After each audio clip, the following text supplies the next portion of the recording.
संत श्री गुरुभजन साहब पूर्व द्वारका प्रसाद साहू, जो घर का नाम था, कि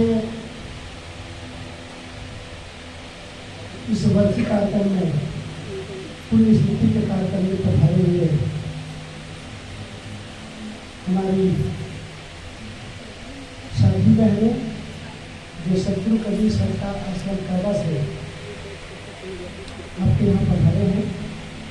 साथ में मेरे सहयोगी संत आदित्य गुरु साहब और मैं। मेरा नाम बहुत लोग नहीं जानते हैं, लेकिन खोजाजी वाला के नाम से जरूर जानते हैं। अधिकांश लोग खोजाजी वाला के नाम से ही मुझे जानते हैं छत्तीसगढ़ में। नाम तो बहुत कम लोग जानते हैं। मैं यहाँ विगत 25-30 वर्षों से मैं आ रहा हूँ इस चौराहा में, और शायद जितने मैं आया हूँ उतना शायद कोई संग नहीं आया हूँ। छठी मरनी शोभित राम मतलब पूरा जितने भक्त परिवार है, संत परिवार हैं, सभी लोगों के यहाँ अक्सर करके 100 में से 99% नहीं रहता है। चाहे धर्मदास जी के घर हो, चाहे श्री भैया के घर हो, चाहे शोभित भैया के घर हो, चाहे और उनके परिवार में हमारे और भी भाई लोग हैं, सब सभी के घर में लगभग मैं आता हूँ और जाने के लिए। निर्चित विवेकी सज्जनों, भक्ति की माताओं एवं संस्कारी बच्चों, संत श्री गुरुभजन साहब आज है नहीं, आज वो इस दुनिया में नहीं है, लेकिन फिर भी उनको सुनने के लिए, उनको जानने के लिए संतों के माध्यम से हम लोग यहाँ पर आए हुए हैं। देखो गुरुभजन साहब तो चले गए, लेकिन बहुतों को जगा करके गए, परिवार को जगा करके गए। वो तो जब घर में थे तब भी मेरे यहाँ जाते थे, भिंडर वाली जाते थे अमृतदास जी के यहाँ, भाई के यहाँ, और जब वहाँ जाते थे मेरे पास कोरियारी जरूर आते हुए मुझे बार बार पूछते, साहब जी मैं कहाँ जाऊँ साधु बन करके, अथवा मैं साधु बन के कहाँ जाऊँ। मैं उनको समझाता था, देखिए भाई साधु बनना छोटी मोटी बात नहीं है। कभी साहब कहते हैं साधु होना चाहिए, पत्ता वहन के तेल और कच्चा सरसों के लिए खरी भयाना के। साधु होना मतलब छोटी मोटी बात नहीं है। कभी साहब ने कहा साधु होना चाहिए, लेकिन साधु कोई होते थोड़ी हैं, साधु बनते हैं। बनना और होना बहुत अंतर है। जैसे इंग्लिश में to do and to be, there is too much difference between to do and to be. To be मतलब होना और टू डू मतलब करना।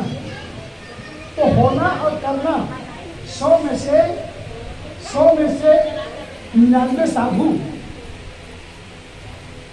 100 में से 99 संत ऐसे हैं जो बनते हैं, और जो बनते हैं वो बिगड़ेगा। साथ कहते हैं साधु बनना नहीं चाहिए, साधु होना चाहिए। और साधु होने का मतलब है पूर्णतः संत हो जाने। जगह जगह आपने सतगुरु कबीर बीजक में बढ़िया बढ़िया साथी आपने देखा हुआ सुना होगा। सतगुरु कबीर साहब ने कहा आपा तजय, ये संतों के लिए कहा, और आप सबके लिए कहा आपा तजय। आपा मतलब अहंकार, ईगो। आदमी साधु क्यों नहीं होता है? आदमी यहाँ आकर के बैठता क्यों नहीं है? उसके पीछे बहुत कारण है। बहुत लोग सोचते हैं पता नहीं ये संत किस जाति के होंगे, मैं तो ब्राह्मण कुल का हूँ, मैं वहाँ जाकर कैसे बैठूंगा। अथवा आदमी ये सोचता है कि पता नहीं संत लोग गरीब घर के होंगे, मैं तो बहुत आदमी हूँ, कैसे वहाँ जाकर बैठूंगा। आदमी का अहंकार झुकने नहीं देता।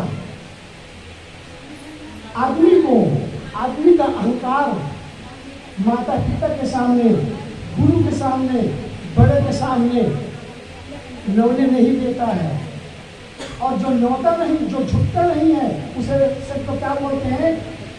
झुकता वही है जिसमें जान होती है। झुकता वही है जिसमें जान होती है। अगरना तो मुर्दों की पहचान होती है। अगरना तो मुर्दों की पहचान होती है। जो आदमी झुकता नहीं है माता पिता के सामने, संत के सामने, बड़ों के सामने, गुरुओं के सामने, फिर उसका कोई अस्तित्व नहीं है। गुरभजन साहब झुके भी, नवे भी और अपने अहंकार को छोड़ करके गुरु के शरण ले गए। ये उसका एक प्लस पॉइंट है। जितने भी संत होते हैं, जब तक उनके अंदर में अहंकार रहेगा तब तक वो साधु नहीं बन सकता है। सब कहते हैं आपा तजय, आप अपने अहंकार को छोड़िए। और अहंकार को जब तक आप नहीं छोड़ोगे तब तक आप कुछ नहीं हो सकते हैं। आप इंसान भी नहीं बन सकते। भगवान की बात दूर है। और इंसान और भगवान जो बनने की बात आती है, तो एक संत ने कहा, सत्संगत से सद्ज्ञान मिले, सत्संगत से भगवान मिले, यही एक माध्यम है। तुलसीदास जी कहते हैं रामायण में, बड़े भाग्य पाइय सत्संगा और बिना ही प्रयास मोहि भव बंगा। भक्ति स्वतंत्र सकल गुण खानी, बिन सत्संग न पावन पानी। ये भक्ति जो है सब लोग नहीं कर सकते। जो अपने अहंकार को, अपने बड़प्पन को, अपनी जाति पाति की भावना को मिट्टी में मिला देगा, वही आदमी भक्ति कर सकता है। साथ कहते हैं, नीच नीच सब कर गए, नीच नीच सब कर गए, संत चरण और लीन, और तुलसी जात ही पे लगे, बुरे भूत बुरी। बड़े बड़े ब्राह्मण पुरानी पारे शर्मा कहने वाले, छत्तीसगढ़ में तो 100 में से 1% भी ब्राह्मण लोग चेते नहीं है। छत्तीसगढ़ में 100 में से 1 ब्राह्मण भी चेते नहीं है। लेकिन आप यूपी जाइए, हमारे हजारों भक्तों को मिलेंगे, पारे पुराने पूरा।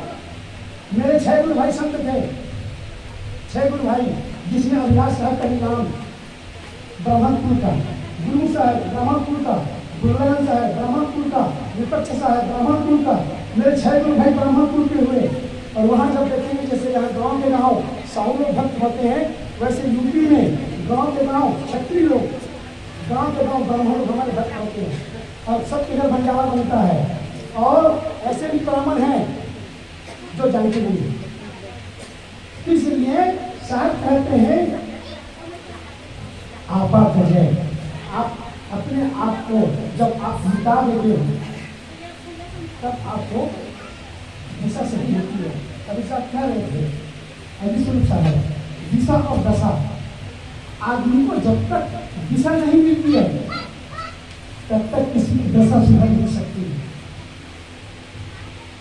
अवश्य हो पार, पार जो समझे जीव, केवल निश्चय क्षीण है, निश्चय पर सुशील।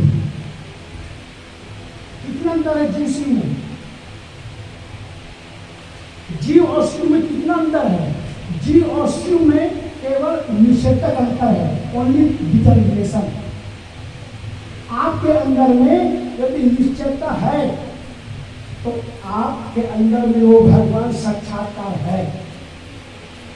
कैसे? जैसे एक आदमी भगवान को ढूंढने के लिए बाहर जा रहे थे, राम को ढूंढने के लिए। एक सज्जन मिल गए, बोले भैया कहाँ जा रहे हो? मैं राम को, भगवान को मैं ढूंढने जा रहा हूँ। बोले कहाँ? जहाँ मिल जाए। कभी साहब ने कहा तब तो तुमको भगवान मिलने वाला नहीं है, तुमको राम मिलने वाला नहीं है, क्योंकि तुम जा रहे हो बाहर में, और बाहर में राम मिलने वाला नहीं है। तुलसीदास जी कहते हैं, गो गोचर मन जहाँ लग जाई, सो सब माया जाना ही भाई।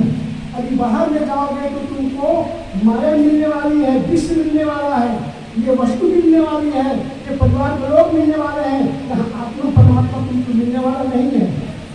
तो उससे पूछा उस भटका हुआ आदमी ने, तो बोले मैं कहाँ जाऊँ? बोले कहीं मत जाओ, अपने अंदर में निहारो, अपने अंदर में खोजो। बात मान लिए, और जब बात मान लिए तो बाहर का खोजना बंद कर दिए और अंदर में रात को जब ढूंढना चालू किए तो साहब कहते हैं हृदय बसे के ही राम न जाए, मृग नाभि कुंडल बसे मृग ढूंढे बरमाही, ऐसे घट राम है दुनिया चाहना करना। मुँह को कहा ढूंढे बंदे, मैं तो तेरे पास में। और तुलसीदास जयंती में कहते हैं मम दर्शन फल परम अनुपा, जीव पाव निज सहज स्वरूपा। आपको अपना स्वरूप, आपको अपना स्वरूप, अपनी आत्मा आपके अंदर यही है, जिसको आप बाहर कल्पना कर रहे हैं। कितना अंदर है, बस कुछ अंतर नहीं है। एक कार जब चलती है तो 100 की स्पीड से घर भी चलती है, और वही कार जब मोड़ दो तो 100 की स्पीड से घर भी चलती है। बस यही है। हमारी वृत्ति बाहर थी ढूंढने की, अब उस वृत्ति को हमने मोड़ लिया है, अब वो साक्षात्कार आप कर रहे हैं। तुलसीदास जी कहते हैं उधर ही विमल विलोचन प्रिय के मिटा ही दोष दुख भव जीवन। अपनी अंदर की आंखों को खोले। एक चक्षु हमारे पास साक्षात्कार रहे थे, वहाँ हम लोग बाहर गए थे, अंदर में भालू छुआ और 7 किलोमीटर अंदर, वहाँ सब लोग आए सीधा यहाँ। तो साहब यही प्रसंग को लेकर के निवेदन कर रहे थे।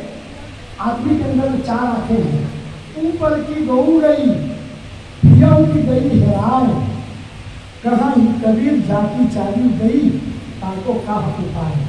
हमारे पास में 4 आंखें हैं, 4 गिन लेना, गिनती करना। 2 आंखें चरम चक्षु है जो दुनिया को देखती है, लेकिन आत्मा को देखना है, परमात्मा को देखना है तो चरम चक्षु काम करने वाला नहीं है।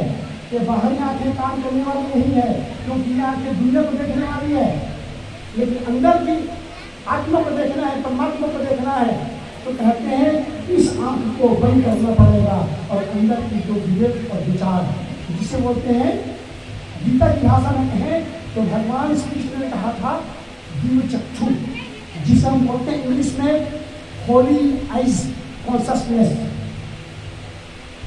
वो हृदय के अंदर में वो राम को देखने वाली जो आंखें हैं, वो विवेक और विचार, जिसे कहते हैं थॉट, होली आइज, उससे आप अंदर की आत्मा को देख सकते हैं। इस आंख से, दोनों आंख से चाहे तुम 7 जन्म तक खोज लो, उस आत्मा परमात्मा को तुम नहीं जान सकते। सब कहते हैं आप जय हरि भजय, हरि भजय, गुरु का भजन कीजिए, माता पिता का भजन कीजिए, माता पिता की सेवा कीजिए। तो 2 बात में बोले, इस संसार में सतगुरु कभी 5 बातें बताए, आप लोग गिनती कीजिएगा। नंबर 1, अहंकार को छोड़िए, आप इंसान बन जाओगे। दूसरा, आप माता पिता संत गुरु और आत्मा परमात्मा को मत छोड़िए। कहीं कहीं आपकी मुक्ति चाहे 7 जन्म के बाद में आपको मिले, लेकिन आपको मंजिल आपको मिलने वाली है। आपा का जय, हरि भजय और नक्सिक का जय विकार। जो नक्स सिक्का जो विकार है, जो दुर्गुण दोष है, 10 जो दुर्गुण है, उसको आप त्याग करें। तीसरी चीज, चौथी चीज सब कहते हैं सब जीवन से निर्भय रखें। हम तक कहते हैं बैरी है और एक दुश्मन है। हम बैरी किसको बनाए? बगल वाले पड़ोसी को। ऐसा नहीं होता है। बैरी हम खुद अपने आप, और खुद आप सज्जन भी हैं आप, दुश्मन आप कोई बात नहीं है। मुझे याद है पाकिस्तान अभी चल रहा है T20 world cup. T20 world cup में पाकिस्तान हार के बाहर हो गया। तो वसीम जो इमरान खान है वहाँ पे जो बोला था कभी किसी के बारे में, किसी ने पूछा भाई कि पाकिस्तान का दुश्मन कौन है, तो साक्षात्कार दे रहे थे पाकिस्तान का दुश्मन भारत नहीं है, पाकिस्तान के दुश्मन खुद पाकिस्तान है, क्योंकि पाकिस्तान वाले खुद ही खेल नहीं पा रहे हैं। इसलिए दुश्मन को बाहर बोलने का अवसर नहीं है, दुश्मन के पास नहीं, इसलिए हमारा दुश्मन कोई नहीं है। साथ कहते हैं सब चीज से निर्भय हो, मानो कि सब जग मेरी सानिया, सभी के अंदर में वो नाम समाया हुआ है, सभी हमारी माताएं हैं, सभी हमारे भाई लोग बैठे हुए हैं, और सब के अंदर वही आत्मा विराजमान है, सब के अंदर वही ज्योति जल रही है। और आप ये समझो क्या, सर्वे भवन्तु सुखिनः और सर्वे सन्तु निरामयाः, सर्वे भद्राणि पश्यन्तु मा कश्चित् दुःख भाग् भवेत्। श्री राम शर्मा जी से, श्री राम शर्मा माता भगवती देवी जो संस्थापक और संस्थापिका थे गायत्री मतपंथ का, उनसे किसी सज्जन ने पूछा क्या एक ऐसा स्लोगन दीजिए, एक ऐसा आप हमको एक वाक्य में कोई शब्द दीजिए ताकि हम उसको लेकर के आगे बढ़ें। तो उन्होंने कैसा स्लोगन दिया आपको पता है? उन्होंने स्लोगन दिया हम सुधरेंगे। कैसे भल ठगे ठगे ये स्लोगन है। स्लोगन मतलब एक हमारा बुलाया नहीं हो बनाना चाहिए, जिसको संत कहते हैं हम सुधरेंगे। आप माता जी है तो नान लड़का महाराज है, बहू सुधर जाए, बहू कहती है सासू सुधर जाए, बेटा कहता है पहले बाप सुधर जाए, और बाप कहता है पहले बेटा सुधर जाए, और हम कहते हैं पहले मेरा पड़ोसी सुधरा है तब मैं सुधरूंगा। ये बिल्कुल उल्टी बात है। सब कहते हैं जी नहीं, आप पहले से एट फर्स्ट, मोदी साहब कहते हैं एट फर्स्ट नेशन, पहले राष्ट्र उसके बाद में दुनिया सब कुछ बाद में। और मैं मानता हूँ at first I, renew your one self, आप अपने आप को सुधारिए पहले। देखो कोई ये सोचे कि मैं पूरी दुनिया में चमड़ी बिछा करके चलूंगा, कोई राजा सोचे, कोई राजा सोचे और वो सोचे कि मैं पूरी दुनिया में चमड़ी बिछा करके मैं चलूंगा और पैर में मैं जूता नहीं पहनूंगा, तो तुम बिछा ही नहीं सकते हो, क्योंकि असंभव बात है। लेकिन अपने पैर में जूती पहन लो चमड़े का, तो मानो सब जगह चांद बिछाया होगा, बात खत्म। बस यही बात हम सोचें कि गुरुभजन साहब कभी नहीं देखे कि मेरे भाई लोग पहले साधु बनेंगे तब मैं साधु बनूंगा, मेरे परिवार के लोग साधु बनेंगे तब मैं साधु बनूंगा, अथवा चुगहन के लोग साधु बनेंगे तब मैं साधु बनूंगा। उन्होंने किसी को नहीं देखा, बोले एट फर्स्ट आई, मैं साधु बनूंगा और साधु बन करके मैं चुगहन वाले को मैं आदर्श दूंगा। और वही काम आज हमारे संत श्री गुरुभजन साहब जी किए और इस गांव को दिशा दिए, दशा दिए। और वो मुर्दा नहीं है, गुरुभजन साहब मरे नहीं है। बहुत लोगों को लगता है गुरुभजन साहब तो है नहीं, तो परिवार के लोग अपना जो भी उनकी संपत्ति है बांट करके भाई भी बांट में हो गया जैसे आप, ऐसा नहीं। गुरुभजन साहब को जिम्मा रखना पड़ेगा इस गाँव के लिए। संपत्ति है खाइए, आप हम मना नहीं करते हैं, अब भाई है आप खाइए संपत्ति को, लेकिन गुरुभजन साहब के नाम से हर साल एक कार्यक्रम होना चाहिए। गुरुभजन साहब के नाम से पूरा मैं एक साल में छोटा मोटा कार्यक्रम होना चाहिए। मैं उनके सारे परिवार को मैं निवेदन करता हूँ, चाहे भाई हो उनके, चाहे भाभी हो, चाहे माँ हो, चाहे कोई भी उनके परिवार के रिलेशन हो, सभी लोगों से मेरा बार बार निवेदन कि अभी जैसे आप बर्सी मना रहे हो गुरुभजन साहब के नाम से, ऐसा हर साल गुरुभजन साहब के नाम से, गुरु के देने से वो संपत्ति छोड़ कर गए हैं, उनके आल औलाद नहीं है, उनकी कोई संतान नहीं है। और जब जब आप सत्संग करेंगे जब तक उसके नाम से भजन करेंगे तो आपको लगेगा कि हमारे गुरुभजन साहब जिंदा है। और यही एकमात्र गुरुभजन साहब को जिंदा रखने का एकमात्र तरीका है और एकमात्र युक्ति है। मैं कह रहा था आपा तजय हरि भजय, आपा तजय हरि भजय, नक्सिक तजय विकार और सब जीवन से निर्भर है। तो कभी साहब कहते हैं कि संसार में कौन सा मत सार है, तो साहब कहते हैं साधु मता है सार। ये नहीं कहा कि गृहस्थ का मत सार है, ये नहीं कहते कि शेष के मत सार है, ये नहीं कहते हैं कि किसी का मत सार है। साधु, साधु मतलब त्याग, त्याग। आप समझ लो, थोड़ा मैं उदाहरण दे रहा हूँ, छोटा सा उदाहरण दे रहा हूँ। बोलिए सतगुरु कवि साहब की एक सेठ जी थे, एक सेठ जी से जैसे कोई हमारे गांव के लोग जो हमारे गांव में जो सेठ होते हैं ना, उनसे उधार लेते हैं 2%, 3%, और बहुत लोग को जीवन को रख लेते हैं, स्वर्ण चांदी को रख देते हैं। तो कहते हैं एक आदमी उधार लिया, उधार लेके 1,000 डॉलर भी किया, अब दे नहीं पा रहा है। तो बोले सेठ जी मैं तो दे नहीं पा रहा हूँ, कैसे करूँगा? तो सेठ जी बोले तुम कुछ भी करो, मुझे तो वसूल करना है।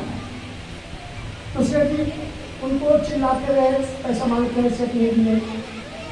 तो सेठ को पैसा दिया ही नहीं। तो उन्होंने क्या बोला, ऐसा करो कि 100 मिर्चा खा लो, 100 मिर्चा खा लो, मैं तुमको माफ कर दूंगा। 2 लाख रुपया।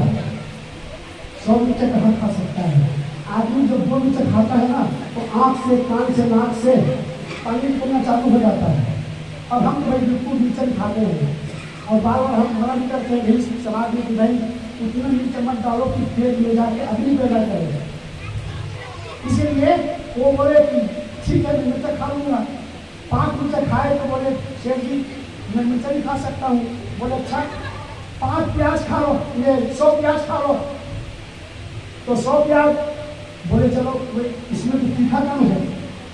5 प्याज खाए, उसे ही झाड़ फेंकने लगा, है ना। धीरे धीरे धीरे धीरे बोले अंतिम में बोले हम दूसरा युक्ति बताओ। तो सेठ जी बोले हम 100 जूता मारेंगे, उसमें तीखा नहीं है, न खट्टा नहीं है, मीठा नहीं है ना, न प्याज का काम उसमें है ही तीखा वाला, न मिर्च वाला तीखा नहीं है, 100 जूता खा लो। तो कहते हैं ठीक है चलो मार लो। सेठ जी आए जूता लेकर के और 5 जूता मारे। वैसे बोले तो मेरी तो प्राण पर थोड़ी उड़ जाएगा सीधा ऊपर तरफ। 5 जूता में तो सब कुछ आ गया है, जो भी लीक ऑर्डर आ रहा है मोबाइल का। अब क्या आएगा? तो बोले कि देखो सर जी मैं 100 जूता नहीं खा सकता हूँ। तो बोले क्या? मैं पैसा में ला करके देता हूँ। अरे हराम खोर, जब तुमको पैसे देना था तो तुमने मिर्चा क्यों खाया? 5 मिर्चा। तुमने प्याज क्यों खाया? तुमने 5 जूता क्यों खाया? अरे पहले ही ना करके पैसा दे देते, न तो जूता खाना पड़ता, न मिर्च खाना पड़ता, न तो प्याज खाना पड़ता। अब बताइए वो सीधा पैसा ला करके दे देता है कैंपर को, वो आदमी सही है कि जूता खा करके, प्याज खा करके, मिर्च खा करके जो देता है वो आदमी सही है? दोनों का पता नहीं आते, कौन सा आदमी सही है? जो पहले ला करके पैसा को दे देता है। साहब कहते हैं साधु मता है साध, सत्य विशाल देव ने कहा क्या बकरन है सबन को, बचत में कोई जो खाए और चाहे कभी को भोगी के, चाहे तो घटाए। हम लोग क्या कोई करते हैं, हम लोग सस्पेंड होते हैं। एक होता है रिटायरमेंट और एक होता है सस्पेंड। यहाँ 100 में से 99 गृहस्थ सस्पेंड होते हैं, रिटायर भी होते हैं, क्योंकि कोई आदमी छोड़ना नहीं चाहता परिवार को, और अंत में छोड़ करके जाना होता है। कुल मिलाकर के आप ये कहें जहाँ रह रहे हो निकलना पड़ेगा, नहीं चाहने पर भी चलना पड़ेगा, जिसे त्याग कर हाथ मलना पड़ेगा, और वहाँ मन फंसाना महामूर्खता है। अंततः हमको छोड़ करके जाना है। और इसी काम को दुर्भजन साहब समझ गए। आज नहीं तो कल, और कल नहीं तो परसों, और परसों नहीं तो वर्षों के बाद हमको छोड़ना ही छोड़ा है। और दुर्भजन साहब कहने से ही छोड़ करके वो अमर हो गए। ये अच्छा काम किया ना, वो सस्पेंड होने वाला काम नहीं किया है। वो सीधा सीधा वो पहले त्याग कर दिए और अमरता को प्राप्त हो गए। ये है संत श्री गुरुभजन साहब के विचार और उनकी श्रद्धांजलि में यही मैं बात कह रहा था। साधु होना चाहिए, साधु बनना नहीं चाहिए। और जो आदमी कुछ बनने का कोशिश करता है वो बिगड़ता है, क्योंकि बनना मतलब बिगड़ना। आप पकड़ोगे है ना तो छोड़ना पड़ेगा, इसलिए आप उसको अनासक्त हो जाइए, उससे उपराम हो जाइए। और उपराम होकर के बोलिए कि नहीं आज नहीं तो कल हमको छोड़ के छोड़ना है। जीते जीते आप छोड़िए। साथ कहते हैं जिया चलो तेरे हूँ मुझे का तरीका और जिया कहीं जोड़ना चाहिए कहीं पर ठीक है जीते जीते आप इस संसार को छोड़िए और छोड़ करके आप व्यस्त भागी बनिए। और अंततः मैं यही कहूँगा कि हमारे दुर्भजन साहब द्वारका जी जो उन्होंने इस गांव को रास्ता बताने का काम किया है, जो इस गांव को दिशा दिखाने का जो काम किया है वो अमर हो गया है। चिड़गहन के अपने परिवार को तो अमर कर दिया हो, और मैं मानता हूँ कि चिड़गहन गांव को भी वो अमर कर दिया है। सदा सदा के लिए।